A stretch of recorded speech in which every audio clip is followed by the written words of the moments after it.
যেটা দিলীপ দা বলছিলেন, মানে এটা হিউজ হিউজ হিউজ হিউজ যাকে বলা হয় একটা কনসলিডেশন, হিন্দুদের কনসলিডেশন। চন্দনদা, আমি জানি না আপনি গেছেন কিনা, কিন্তু এখানে কোনো জাত পাত ধর্ম বর্ণ, কোল্ড প্লে থেকে শুরু করে অ্যাপেলের কো ফাউন্ডার প্রত্যেকে এখানে যেরকম গেছে, ঠিক সেরকমভাবে প্রান্তিক মানুষের কাছে আপনার হয়তো কংগ্রেসেরও অনেকে গেছে। কেন বিরোধিতা করে বলছেন যে এটা mega marketing gimmick, mega consolidation নয়? সকলকে ধন্যবাদ।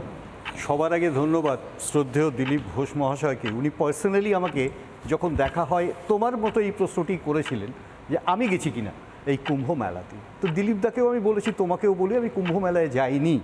এবং সেটা কোনো অবস্থাতেই তোমার ধর্মীয় উপাখ্যানের ব্যাখ্যা হয় না। অনেক মানুষই জাননি, কারণ আমার দেশের 140 কোটি মানুষের যদি 60 কোটি সারা বিশ্ব থেকে এখানে আসেন, অর্থাৎ সারা বিশ্বের হিন্দু সম্প্রদায়কেও তুমি যদি ধরো, তাহলে 129 কোটি মানুষের 60 কোটি মানুষ এসেছেন। গ্রেট ইভেন্ট, একবারের জন্য কেউ অস্বীকার করছে না, এটা গ্রেট ইভেন্ট। এখন প্রশ্নটা কিন্তু সেকেন্ডারি। যেটা ইমোশন নিয়ে দিলীপ দা বলবার চেষ্টা করলেন, আমিও ঠিক ততটাই ইমোশন নিয়ে বলতে পারি যে এই ধরনের ইভেন্টের ক্ষেত্রে আমাদের প্রশ্ন কিন্তু ওই কুম্ভ মেলা নয়। প্রশ্ন হচ্ছে এই কুম্ভ মেলাকে ঘিরে যে বিপর্যয় এবং পাশাপাশিভাবে তার রাজনৈতিক বেনিফিট নেওয়ার যে প্রচেষ্টা। আমাদের প্রশ্ন এখানে যে তার বিনিময়ে যে ব্যাপক অগ্নিসংযোগ এবং অগ্নিসংযোগে মৃত্যু, স্ট্যাম্পেড বা পদপিষ্টের মৃত্যু, বা অ্যাট দি সেম টাইম এটাও যদি আমরা দেখি, এই দিলীপ দার কথা অনুসারে কোথাও খাবার নেই, কোথাও জল নেই, কোথাও দুধ নেই, ছায়। ইনফ্যাক্ট যদি এরকম একটি ব্যাপক প্রোপাগ্যান্ডা থাকে, মনে রাখতে হবেন শ্রদ্ধেয় দিলীপ দা প্রাক্তন এমপি, আমি একেবারে প্রান্তিক মানুষের কথা বলছি, তাদের যে ব্যাপক বিপর্যয়, অর্থাৎ খাদ্য সাপ্লাই লাইন নেই, এটাকে যদি তুমি সামনে রাখো, তাহলে প্রশ্নের উত্তরটা এখানেই হয়ে গেছে। আমরা কোথায় প্রশ্নটা তুলতে চাই? ময়ূক, একটা কথা আমি তোমাকে শুরুতে বলি। আমরা প্রথম বলেছিলাম যে এই যে স্ট্যাম্পেডে মৃত্যু, আমরা ইভেন্ট ম্যানেজমেন্টের ক্ষেত্রে প্রথম বুঝি ক্রাউড ম্যানেজমেন্টে, এটাকে বলি আমরা স্ট্রাকচারাল ম্যানেজমেন্ট। দেখো, স্ট্রাকচারাল ম্যানেজমেন্টের যে ডিফিকাল্টি ছিল সেটা প্রমাণ হয়েছে কুম্ভ মেলা শেষের সাথে সাথে। হাজার হাজার এলাহাবাদবাসী, প্রয়াগবাসী মানুষ হাত জোর করে বলছেন আর আসবেন না, অন্তত কিছুদিন আসবেন না, আমরা মৃত প্রায়। আমার প্রশ্নটা হচ্ছে স্ট্রাকচারাল ম্যানেজমেন্টের বিরুদ্ধে প্রথম প্রশ্নটাই এখানে। স্থানীয় মানুষের একটা ব্যাপক বিপর্যয় তৈরি হয়েছে, অর্থাৎ স্ট্রাকচারাল বিপর্যয় আমরা যেটাকে বলি। দ্বিতীয়, মেডিকেল প্রিপেয়ারনেস। আমরা যদি লাস্ট রিপোর্ট দেখি, 11 থেকে 12 প্রতিদিন মানুষ মেডিকেল সার্ভিসের অভাবে মৃত্যুবরণ করেছেন, এবং এটা অন রেকর্ড, যেখানে এই ইনফ্রাস্ট্রাকচারটা তৈরি হয়নি, মেডিকেল ইনফ্রাস্ট্রাকচার প্রপারলি। আমি বারবার বলছি, ঠিক এদিকে ধ্যান দেওয়া হয়নি। তৃতীয়, তুমি যদি অ্যাডমিনিস্ট্রেটিভ ফেলিওর দেখো, তাহলে তো এটা মানতেই হবে। ওখানে ক্যাবিনেট মিটিং হতে পারে প্রোপাগ্যান্ডার জন্য, কিন্তু ওখানে যেটা হয়নি সেটা হচ্ছে ওই স্ট্যাম্পেড ম্যানেজমেন্টের জন্য যে স্পেসটা তৈরি করা, অর্থাৎ স্ট্যাম্পেডটা ঘটেছে, এটাও বিপর্যয়ের আরেকটি বড় অঙ্গ। এই যে তুমি এন্টায়ার বিপর্যয়টাকে যদি সামনে রাখো, তাহলে তোমার মনে হবে এটাকে ব্যাপক প্রচার করার পাশাপাশি যে রেমিডিগুলো থাকার দরকার ছিল, অর্থাৎ যে সমাধান সূত্র থাকার দরকার ছিল, বিশেষত কেন বলছি তুমি বোঝো, 17 মাস আগে কেন্দ্রীয় সরকার এবং রাজ্য সরকার জয়েন্ট একটা কমিটি তৈরি করে, কুম্ভ মেলা কমিটি, যেখানে ন্যাশনাল ডিজাস্টার থেকে রাজ্য ডিজাস্টার, এবং যেখানে সিটি প্ল্যানার থেকে আরম্ভ করে এন্টায়ার ক্রাউড ম্যানেজমেন্টের যারা এক্সপার্ট তারা সেখানে ছিলেন। তারা জানতেন 40 কোটি মানুষের সমাবেশ ওখানে হবেন, এবং সেই অনুসারে ব্যবস্থা নিয়েছিলেন। তোমাকে আমি এই কারণে এখানে বলি যে আজকে তুমি যখন দেখবে যে ক্রাউড ম্যানেজমেন্টের একটা ফ্যাক্টর আমরা কোথায় অবজ্ঞা করছি। আমরা বারবার বলছি যে মানুষগুলোর মৃত্যু বিপর্যয় ডেকে এনেছে, এবং সেখানে একটা প্রপার ম্যানেজমেন্ট ছিল না। কংগ্রেস আমলে 850 জন মারা গেছে। আপনার সময় শেষ হলো, এখানে কিন্তু কংগ্রেস, সিপিএম, বিজেপি, ওই দেখুন এখন না কংগ্রেস, সিপিএম, জওহরলাল নেহরুর সময় 850 জন মারা গেছে। Indira Gandhi, I tell you, তুমি এর সাথে আমি এবার খারাপ হয়ে যাব ফর এ সেকেন্ড। আমি তোমাকে এখানে শেষ করছি, সম্ভবত আমার সময়ও শেষ হয়ে আসবে। জাস্ট ট্রাই টু আন্ডারস্ট্যান্ড, সবাই এখানে উত্তর দেবেন। আমি তোমাকে যেটা বলি, 17 মাস আগে তৈরি হওয়া একটা কমিটি, তার ইমপ্লিমেন্টেশন কিভাবে প্রপোজ করেছে, সেগুলোকে সামনে আনা হচ্ছে না। এলে বুঝতে পারতে কোথায় ল্যাপস হয়েছে। এবার আমি তোমাকে একটা জায়গা বলে শেষ করবো এখানে। আমার প্রশ্নটা হচ্ছে যে আমরা এখানে কুম্ভের বৈশিষ্ট্য, কুম্ভের অশেষ মায়া, আশীর্বাদ সব মানছি, আমরা কোনো ধর্মবিরোধী নই, কেউ ধর্মবিরোধী নেই, সবাই সেন্টিমেন্টকে তাহলে মমতা ব্যানার্জি যেটা বলেছে খারাপ বলেছে সেটা আপনি বলছেন, আমি কারো নির্দিষ্ট দায়িত্ব নেব স্টেটমেন্ট আপনি না, আমি কন্ডেম কারো করছেন, নির্দিষ্ট দায়িত্ব নেব না, আমাদের অভিজ্ঞতা বলে দিলীপদার দায়িত্ব বহুদিন। এক মিনিট, দ্বিতীয় প্রশ্ন, মৃত্যু কুম্ভের স্টেটমেন্ট কন্ডেম করছেন। ইন্টারেস্টিং, আমি কারো 3 নম্বর প্রশ্ন দেখুন, তুমি শোনো না, স্টেটমেন্ট কন্ডেম কথাটা শুনছো না কেন? আমি বলছি আমি কারোর কোনো নির্দিষ্ট দায়িত্ব নেব না, যেমন দিলীপদার বহু মন্তব্য দায়িত্ব দিলীপদার দল বহুদিন আগে নেয়নি।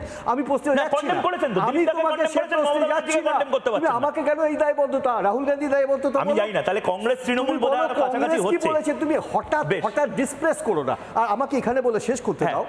আমি একেবারে ছোট করে বলছি, আমি যেটা বারবার বলবার চেষ্টা করছি, এখানে একটা শব্দে কেউ বলতে পারবে, এখানে অনেকে, শুধু দিলীপদা কেন, এখানে আমার এই ওপিনিয়নের বিরোধিতায় আছেন যারা, আজকে এটা একটা বড় বিপর্যয় ঘটেনি শুধু হিন্দুত্বের নামে যে রাজনীতিটা করবার চেষ্টা করা হচ্ছে। আমরা বারবার বলছি, আমি কিন্তু হিন্দু বিরোধী কথা বলছি না, কিন্তু যে রাজনীতিটা করবার চেষ্টা করা হচ্ছে শুধু সেটা, উন্নয়নের কোনো মাপকাঠি নেই, এটাই হবে এই ভারতবর্ষ। ঠিক, আমি সজলদার কাছে যাব, তার আগে আমি একবার চন্দনদা আপনাকে বলে নিতে চাই, যে জিডিপি জেনারেট হয়েছে সেটা 7টা দেশের জিডিপির সমান।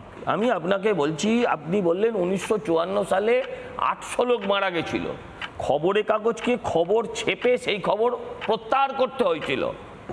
আমি বলছি এবারে এটা হচ্ছে বিশ্বের সবচেয়ে বড় জমায়েত, ধর্ম পর্বের ঊর্ধ্বে গিয়ে সেখানে যদি 50 জন মানুষ মরে, আমি বলছি সেটা সর্বনিম্ন দুর্ভাগ্যজনক। কিন্তু ইভেন্ট বলেছেন, ইভেন্ট নো, এটা আমার ইভেন্ট নয়, এটা আমার আত্মার সঙ্গে যুক্ত, আমরা পরলোকে বিশ্বাস করি তার সঙ্গে যুক্ত। This is not an event. Event বলে এইভাবে এটাকে দাগিয়ে দেবেন না, ছোট করবেন না।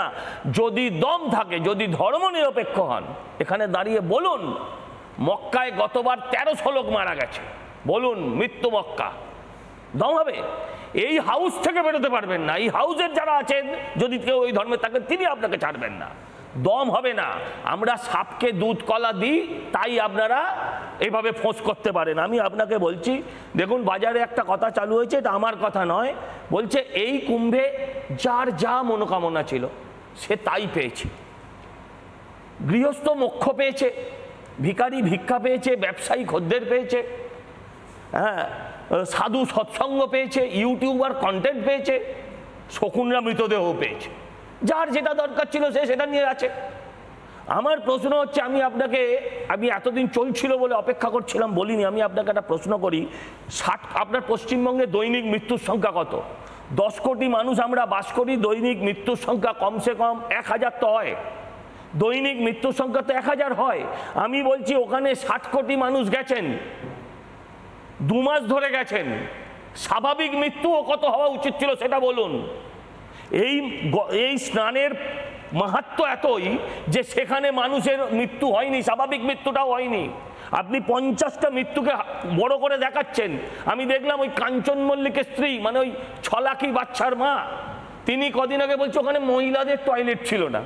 আমার বলতে ইচ্ছে হলো যে তোমার বাড়িতেও তো মহিলাদের টয়লেট নেই, টয়লেট ছিল কি ছিল না সেটা প্রশ্ন।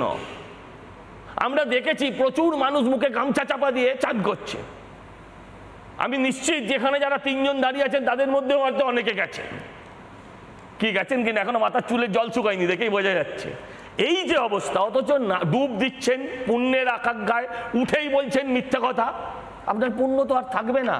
আমি আপনাদেরকে বলি যে আমরা, ঘটনা ঘটেছে দুর্ভাগ্যজনক, কিন্তু এটা বলুন যে আজ অবধি যত কুম্ভ ঘটেছে তার মধ্যে এটা সর্বনিম্ন। আর বলছিলেন ব্যবসা, হ্যাঁ যদি করে, যদি আমি এখানে দেখি মেডিকেল ট্যুরিজম হচ্ছে, যদি স্পিরিচুয়াল ট্যুরিজমও যদি হয়, একটা রাজ্য, আপনার ভাবতে লজ্জা লাগা উচিত যে আমি বাঙালি, ওই রাজ্যটা 6000 কোটি টাকা ইনভেস্ট করেছিল এটার পেছনে, ইতিমধ্যে তারা 3 লক্ষ কোটি টাকা আর্ন করেছে।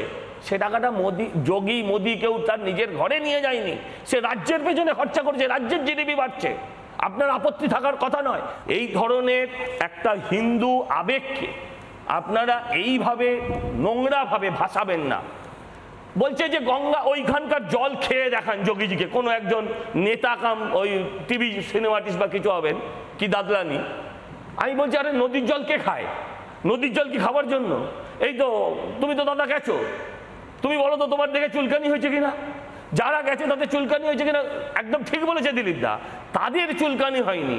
চুলকানি যারা এতে বসে আছে, নবান্নের 14 তলায় বসে আছে, এই চলে গেল সব, আমার ভোট চলে গেল, এই যে তাদের জ্বালাটা, এই জ্বালাটার হাত থেকে আপনি আমাকে মানুষকে বাঁচাবেন কি করে? শুনুন, আমি বলছি, আপনি দায়িত্ব নেবেন না কিন্তু তার সমালোচনাও করবেন না। একটা সরকার, আমরা কেন্দ্র এবং রাজ্য দুটো সরকার মানুষকে হজে পাঠানোর জন্য নিজেরা দায়িত্ব পালন করেছি। কই কুম্ভে পাঠানোর জন্য এই সরকার কোনো দায়িত্ব পালন করে না?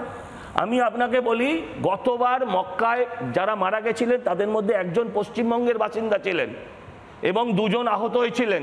এই রাজ্যের সরকার তাকে, যে মারা গেছে তাকে 10 লাখ আর যারা আহত তাদের 2 লাখ করে দিয়েছিল। যিনি কুম্ভে গিয়ে মারা গেছেন তাদের দেওয়া হয়নি তো পয়সা। আমি বলছি কুম্ভে যারা মারা গেছে, যাদের মৃতদেহ ফিরে এসছে, তাদের নাকি ডেথ সার্টিফিকেট দেওয়া হয়নি। আচ্ছা, আমি তাহলে বলি, আপনারা বলুন, উকিলবাবু আছেন, আপনারা শিক্ষিত মানুষ প্রত্যেকে, যদি ওখানে ডেথ সার্টিফিকেট না দেওয়া হয় তাহলে এখানে কি করে ডেথ সার্টিফিকেট দেওয়া হলো?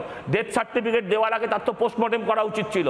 যদি এখানে পোস্টমর্টেম করা হয়নি, যদি এখানে পোস্টমর্টেম না করে ডেথ সার্টিফিকেট দেওয়া হয়, তাহলে সেটা তো মেডিকেল সায়েন্সের বা মেডিকেল এথিক্সের বিরুদ্ধে। একটা সরকার সেটা করতে পারেন? বেশ বেশ, সময় শেষ। আমি শুধু একটি সংশোধন করিয়ে দেবো। 2015 সালের মিনার যে ঘটনা, যেটা সজল ঘোষ বলছিলেন, মক্কা শরীফে পদপিষ্ট হওয়ার ঘটনা, সেখানে প্রায় 850 জন মারা গেছিলেন। আমি নানা ধরনের কন্টেন্ট দেখার জন্য লাইক করুন, শেয়ার করুন আমাদের ফেসবুক পেজ, সাবস্ক্রাইব করুন আমাদের ইউটিউব চ্যানেল। পাশাপাশি অন্যান্য ব্রেকিং নিউজের জন্য অবশ্যই চোখ রাখুন রিপাবলিক বাংলায়।